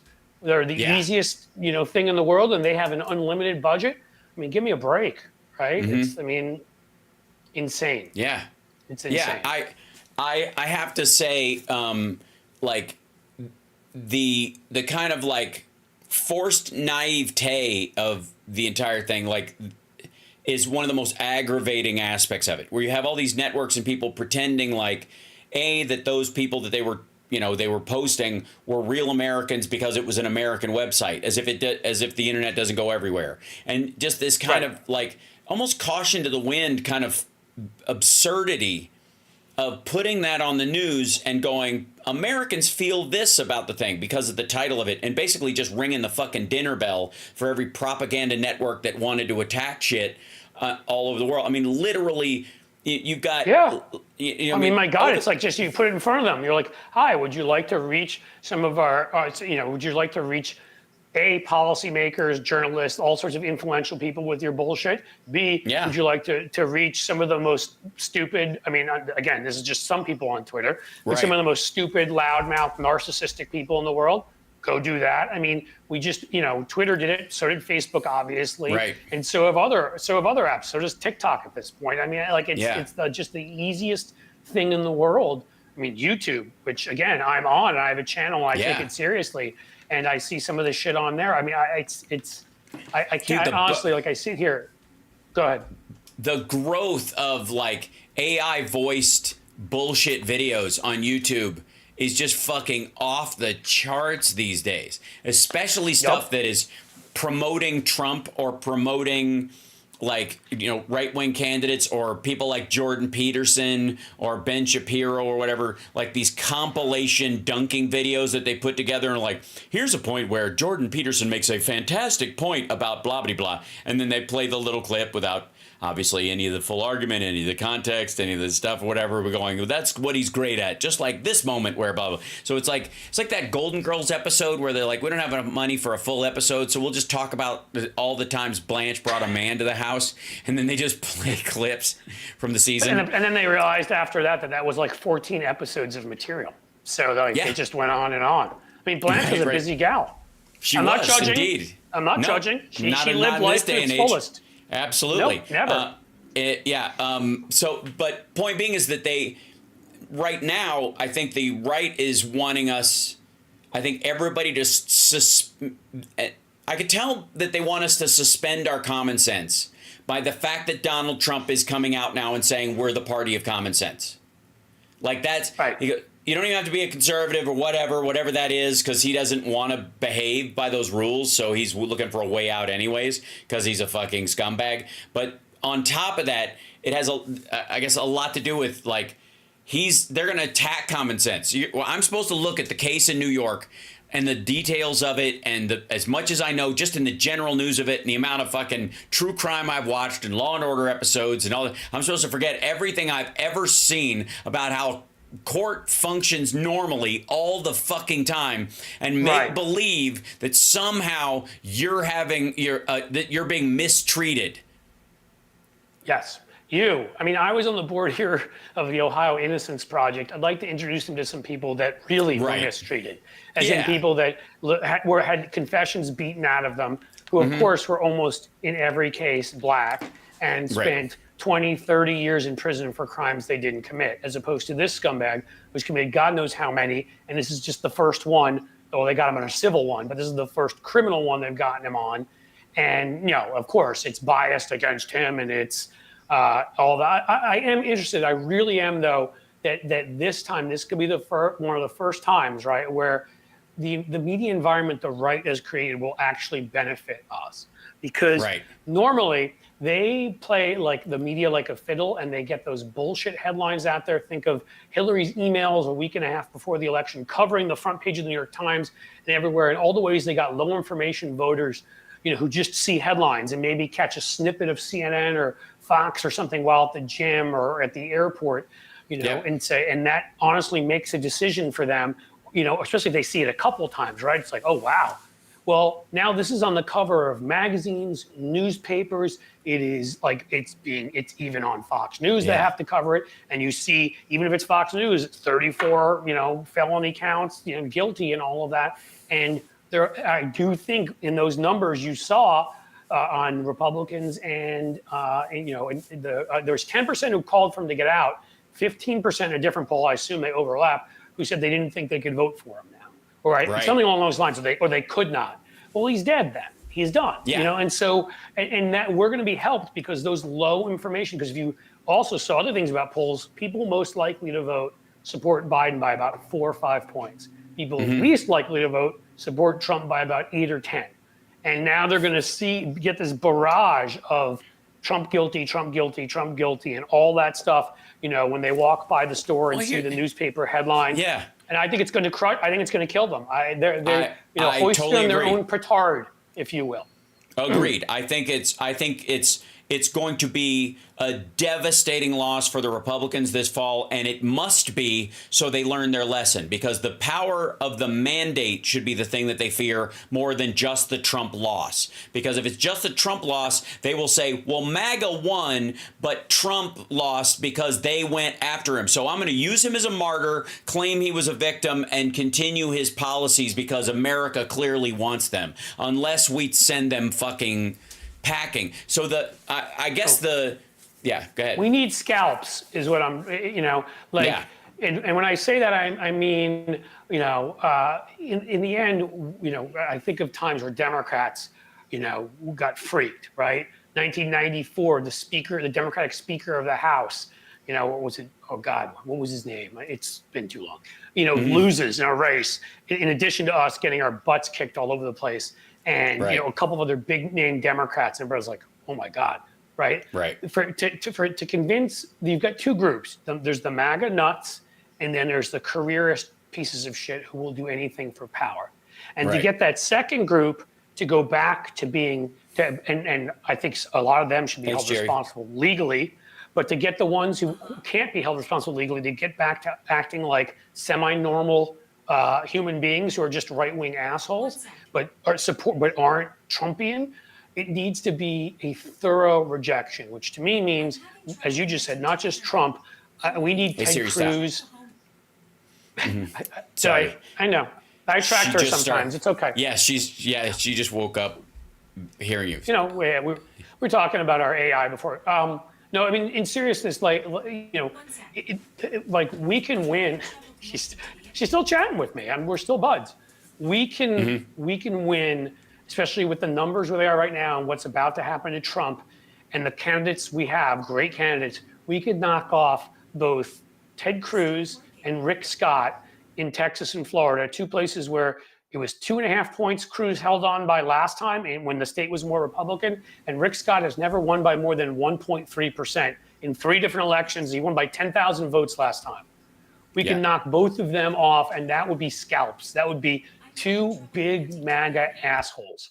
And the same, do you need me to stop talking for her to take a break, or? Nope, it's good. Yeah. Okay, I just want to, I don't want to keep turning her on. I gotta. She's very excitable.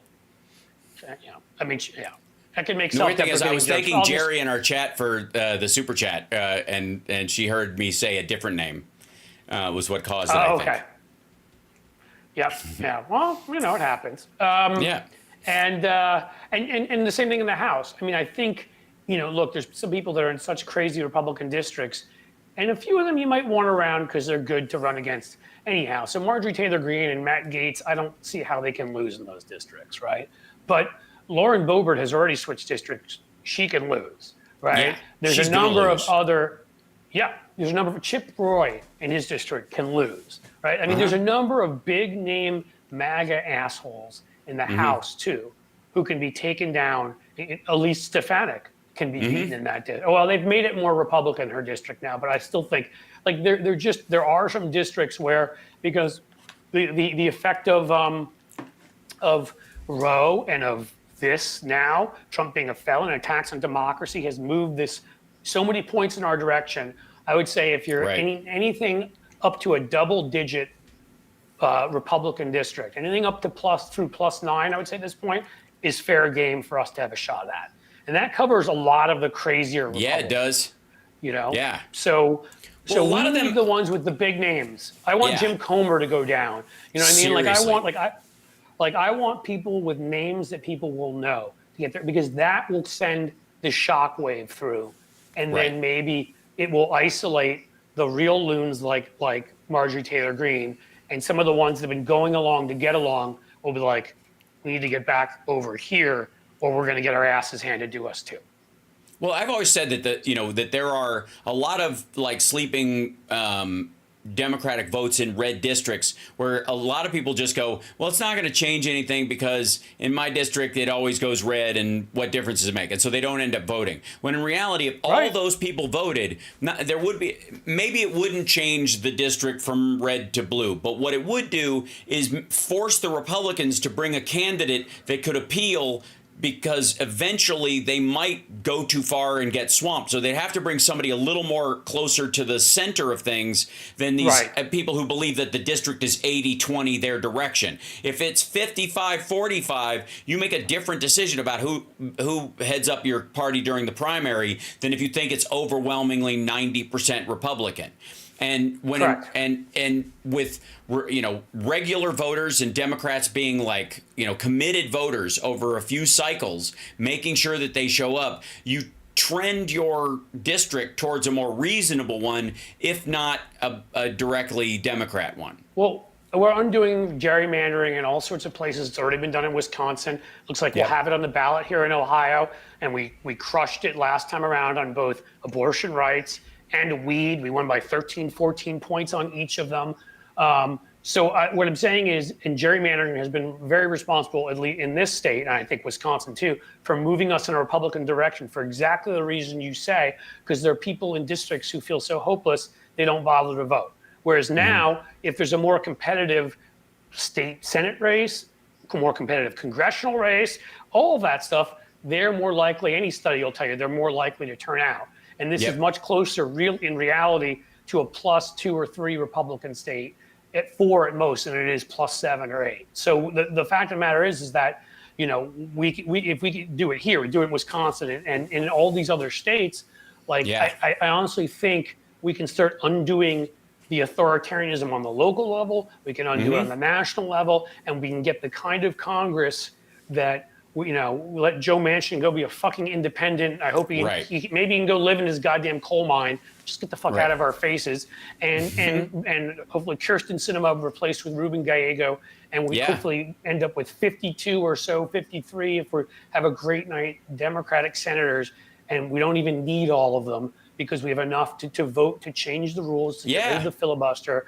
And then, folks, it's game on. All the structural imbalances right now, if we can pressure and we can argue from the size of the Supreme Court to admitting D.C. As a state and Puerto Rico if they want to be, and the U.S. Virgin Islands, by the way, Stacey Plaskett represents it. She's amazing. She ran one of the people that ran that second impeachment, but she's only a delegate who can't vote. If we're going to give Wyoming with its fucking 400,000 or 500,000 people and 2 million cows, 2 senators, well, you know what? Like the U.S. Virgin Puerto Rico Islands, for sure. Yeah. So I've said for a long time. I'd give them all. Yes. I think Virgin Islands and I think Puerto Rico is a done deal. I think Puerto Rico would get ratified in no short order. Virgin Islands and Guam for that matter too. Like, look, we're in the 21st century. We shouldn't have territories. You know what I mean? Like, it's ridiculous. Right? Yeah. They should have the opportunity to be states anyhow. They get screwed because they don't have voting representatives. So if you add D.C., as far as I'm concerned, if you add D.C., Virgin Islands, Marianas, and these are all U.S. territories, Puerto Rico, whatever, you'd add 10 senators, and my guess is at any given time of those 10, 8 of them would be Democrats. You'd net yourself probably 6 Democrats in the Senate, and you'd start making up for the ridiculousness that's South Dakota, North Dakota, fucking Oklahoma, all these small states, North and South Carolina, even, which do have large populations, but aren't by any means, there's no reason why you need 2 of them for the population that's in both. No. I mean, that's the thing and they've gamed that system, and we have to be willing to fight just as hard and you get it. Yeah. You take it. Yeah. I'm worried that they're going to take power away from Wyoming. I'm Harry Hagman. I won't have my power watered down. That is so spooky. It's so close, though. It is. As Harriet Hagman, I've seen interviews that I think went just like that, in fact. Yeah, exactly. I can't wait to watch her Fauci shit this afternoon. Good Lord. Man, is he shutting them down today? That's going to be fun. I've got a couple of clips I'm going to play in my afternoon show. But yeah, I agree. Here's what I think. I think Puerto Rico could happen the fastest and will be the no-brainer. I think Virgin Islands DC takes... too. Well, no, DC won't. DC will be a hard one to go. I think largely because it's the nation's capital and it's a satellite city, not a state. It's too small a municipality. Because on those rules, you could literally, by volume, start giving statehood to Chicago, New York City, or Manhattan even by itself. Like, that's the next trend. So, and it's a part of Virginia. What they should have is either Virginia or Maryland direct representation. Just absorb it in that. And that's fine too. Give it to Virginia, and then Virginia will go from being a lean blue state to blue as all hell, which I'm fine with. Exactly. That's exactly right. And again, the only thing with DC is that you have to have special dispensation for the federal government to be able to weld the fucking manhole cover shut whenever a dignitary comes to town, which you can't do under state law in Virginia or Maryland, which is why it's a distinct district and why it's harder to I'm sure the lawyers could figure out something. Yeah, and but in I the mean, process honestly, of doing it, yeah, it'd be a tooth pull. But you're right. Puerto Rico, absolutely. Virgin Islands would be the next longest to do. Probably one more cycle, but you could do it. Guam would be a huge reach because there'd be in equal parts of let it go and and what does it mean to be a state, right, and then blah blah blah. Like, that'll be a bigger territorial conversation. They'd sooner drop Alaska in some ways, and Sarah Palin along with it. But at this point, Alaska is one of the fastest. Like, people don't notice it. Hopefully, the Democrats have noticed it. It's one of the states that actually has been trending in our direction because it always was filled with not lying libertarians, but actual libertarians. Right. They've been looking at what Republicans have done.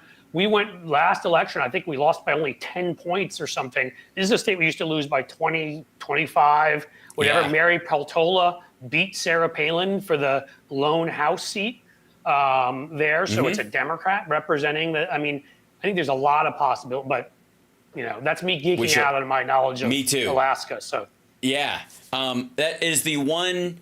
There's only 2 states in the union that I have not played as a comedian or done any work in: Alaska and Wyoming.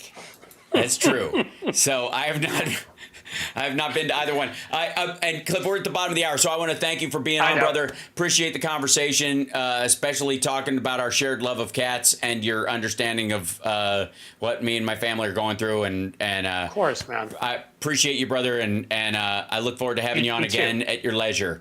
So thanks so much. Well, I think we're back to same bat time, same bat channel next Monday, 12 o'clock Eastern. So Fabulous. I'm there, dude. And what's your media schedule? What's on your plate coming up? Folks, well, I mean, come on by to @CSchechter, the YouTube channel. I do a lot of my stuff there. It's growing. I do have a Stephanie Miller appearance coming up, but I can't think of when the hell it is. It's soon. Sounds I'll like be a on Stephanie Tony Michael's show. Yeah, sounds like a Stephanie Miller appearance, right?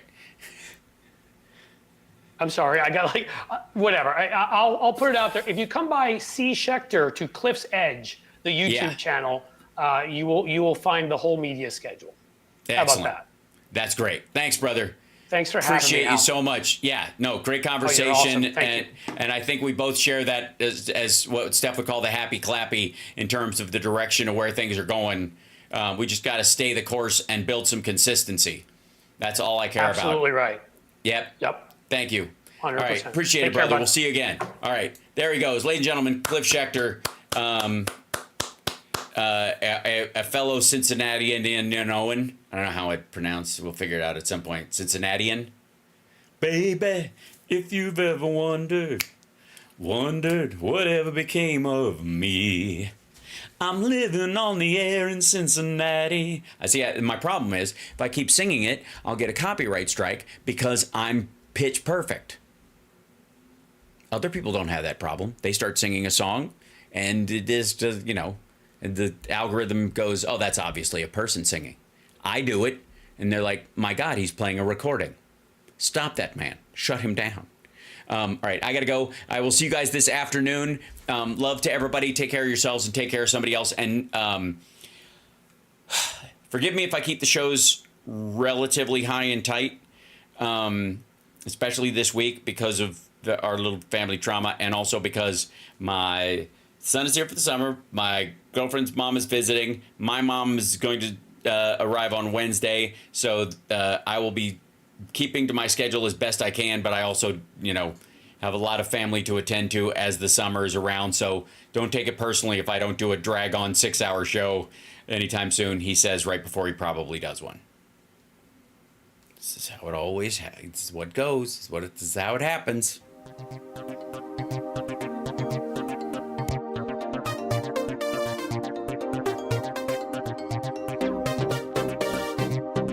Hit that like, everybody. Share the show for me if you would. And thank you guys so much. Big hug.